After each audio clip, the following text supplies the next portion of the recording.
આ નક્કી રાખજો તમે. પણ સાંભળજો, એક અનાજ ખાતું હોય દાણો મોઢામાં મૂકે અને એમ કે મારા છે ન થાય. કાદુ મકરાણી જુનાગઢના નવા સામે બારવટે માનલપુરના મકરાણીના ઘરે રાત રોકાતો અને એની દીકરી ફાતમા ઓળગોળ થઈ ગઈ. મેઘાણીએ સોરઠી બારોટિયાના ત્રીજા ભાગમાં વાર્તા લખી છે. ઓળગોળ થઈ ગઈ ફાતમા અને કાદુ મકરાણી બાવડું જાણીને કીધું કે હા મકરાણી, તારી મર્દાનગીરી માથે આખું હોરઠ ઓળગોળ છે, એમાં હું ફાતમાય ભેળી ઓળગોળ છું.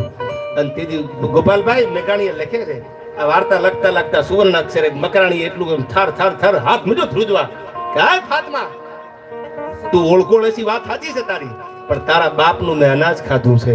હું જુનાગઢના નવાબની સામે બારવટે નીકળ્યો ખાધું મકરાણી, અને તારા બાપે મને રોટલા ખવડાવ્યા. જેના રોટલા ખાતા હોય અને એના ઘરમાં જો નજર બગાડું ને તો મારું બારવટું લાજે. હવે મારાથી આ બોલાય નહીં. એ નીકળ્યા પછી ઇતિહાસ એનો ગવાહ છે. સોરઠી બારોટિયામાં ઝવેરચંદ મેઘાણી એમ કહેતા કે પછી માનલપુરના મકરાણીના ઘરે કોઈ દી કાદુ રાત રહેવા નથી આવ્યો, કે કાદુ કોઈ દી ડોકાણો નથી. અને એને કીધું કે બારવટું થાય